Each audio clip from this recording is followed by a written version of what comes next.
और मन मन बड़ा ही चंचल है। मन मरान माया मरी, मर मर जात सरी। आसा कृष्णा ना मरी, कह गए दास कवि। हमारा मन कभी नहीं मरता, इसको कितना भी पकड़ के बिठाओ के बैठ भगवान की कथा सुन, नहीं सुनेगा। ये तो मन है। मन एवं मनुष्याणाम कारण बंध मोक्षयो। मन है, मन ही चाहे तो आपको बंधन में डाल दे और ये मन ही चाहे तो आपको मुक्ति करा दे। ये सब मन के ऊपर डिपेंड करता है। यदि आपका मन आपके साथ में है तो आपका कथा सुनना, हरि की चर्चा सुनना सार्थक है। और यदि आपका मन आपके पास में नहीं है तो ये यहाँ पर आना, बैठना, तालियां ठोकना और यहाँ बस ऐसे देखना, ये सब व्यर्थ है। भगवान की चर्चा सुनना व्यर्थ है, फिर तो आना ही नहीं चाहिए था। लेकिन मन का होना जरूरी है। अच्छा, हम और आप कहीं भगवान की कथा सुनने के लिए जाते हैं तो हमारा शरीर तो चला जाता है लेकिन मन नहीं जाता। शरीर को लाना जितना सरल है उतना ही लाना मन को कठिन है। ये मन नहीं आता।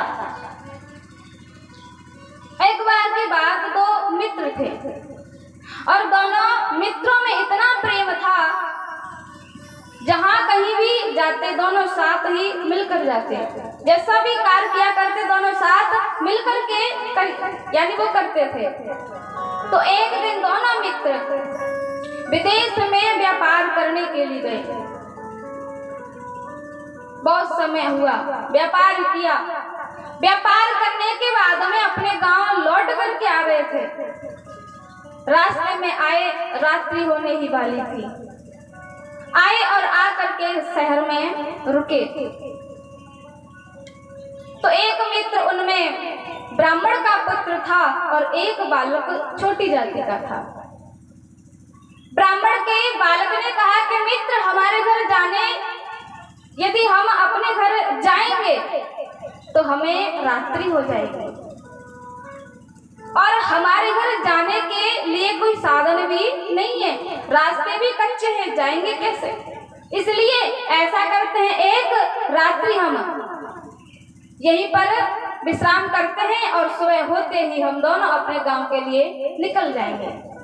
मित्र ने कहा ठीक है मित्र, जैसी आपकी इच्छा। ब्राह्मण का बालक कहता है कि एक रात्रि विश्राम करेंगे।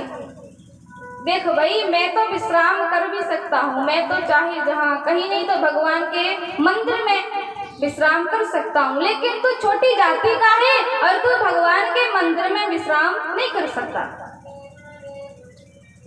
ब्राह्मण के बालक ने कहा कि तू छोटी जाति का है, मंदिर में विश्राम नहीं कर सकता और मैं तो ब्राह्मण का बालक हूँ, मंदिर में विश्राम कर सकता हूँ। छोटी जाति के बालक ने कहा कि मित्र, तू तो एक रात्रि भगवान के मंदिर में विश्राम कर सकता है, लेकिन मेरा क्या होगा? मैं कहाँ जाऊंगा और रात्रि भर विश्राम करूंगा कहाँ? ब्राह्मण के बालक ने कहा कि भाई चिंता क्यों करता है, मैं हूं ना, ये पास में एक वो है वैश्यालय, क्यों ना तू एक रात्रि उसी में विश्राम कर ले। अब छोटी जाति का बालक बड़ा ही सरल हृदय का, स्वभाव का, उसने कहा कि ठीक है मित्र, जैसा आप कहते हैं वैसा ही। गया वैश्यालय में विश्राम करने। रात्रि हो गई और दोनों ही बालक विश्राम करने लगे। ब्राह्मण का बालक भगवान के मंदिर में विश्राम करने लगा और जो छोटी जाति का बालक है वो वैश्यालय में विश्राम करने लगा। लेकिन विश्राम तो दोनों ही करने लगे, लेकिन छोटी जाति का जो बालक है विश्राम करते करते अपने आंखों से आंसुओं को बहाने लगा, रोने के लिए लगा। बड़े आश्चर्य की बात, जब उसे सोने के लिए स्थान भी मिल गया तो वो रोने काहे को लगा। सोते सोते आंखों से आंसुओं को बहाने लगा। मन से ही विचार करने लगा कि हे परमपिता परमात्मा, आपने मुझे छोटी जाति का बनाया क्यों। यदि आज मैं भी किसी ब्राह्मण का बालक होता तो मैं भी आपकी सेवा किया करता, मैं भी आपकी आरती करता, पूजा करता, सेवा करता, मैं भी आपका भोग पाता, लेकिन आपने मुझे छोटी जाति का बनाया क्यों। आज वो सोते सोते और आंखों से आंसुओं को बहाने लगा, रोने के लिए लगा, विलाप करने के लिए लगा। उसका शरीर भले ही वेश्याओं के साथ में था, वेश्यालय में था, लेकिन उसका मन तो परमपिता परमात्मा के चरणों में था। लेकिन जो ब्राह्मण का बालक है, भले ही भगवान के मंदिर में विश्राम करने लगा, लेकिन उसका मन तो वेश्यालय में था। विचार करने लगा, देखो मेरा मित्र कितना पापी है और वेश्याओं के साथ में विश्राम करने लगा है, न जाने क्या करने लगा होगा, नाना प्रकार के वो कुकर्म करने लगा होगा।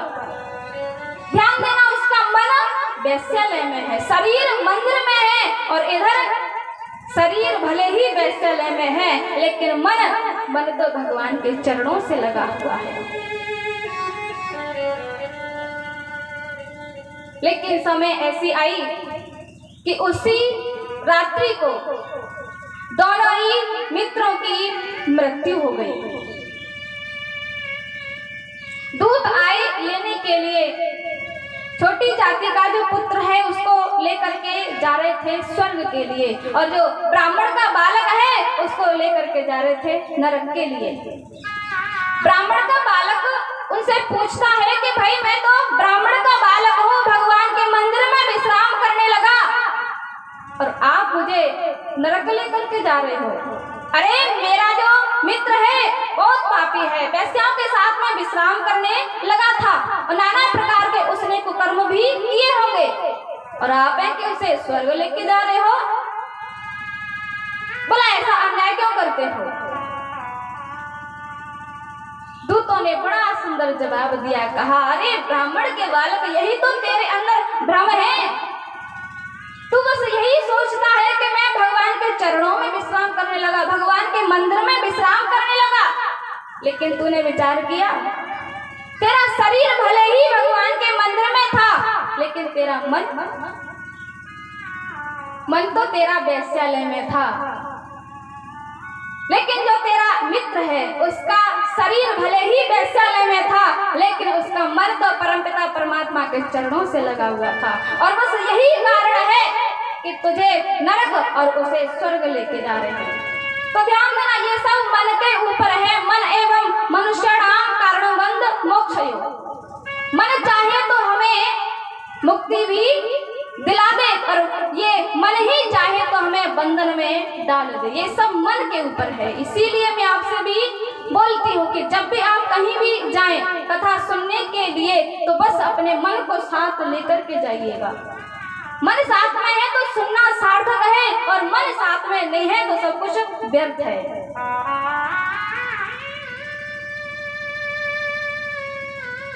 मन और माया। दूसरी बात आती है माया की।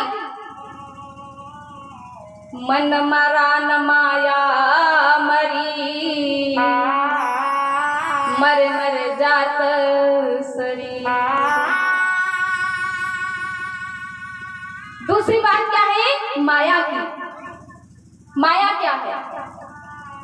इस संसार में जिस व्यक्ति ने जन्म लिया है उसको माया तो सताएगी।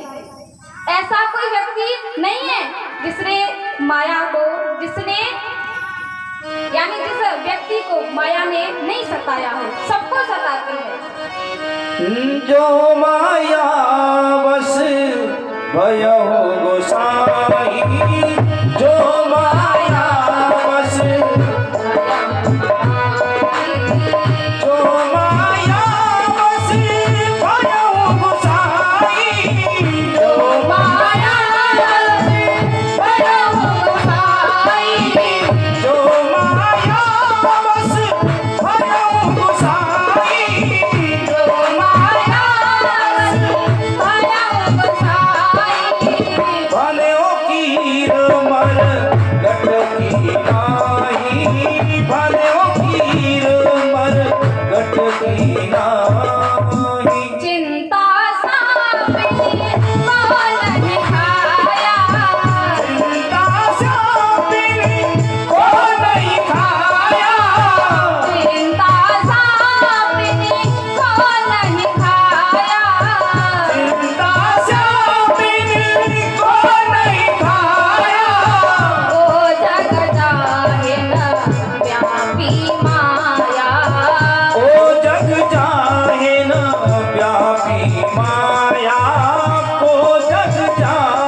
संसार में हर एक व्यक्ति को ये माया सताती है।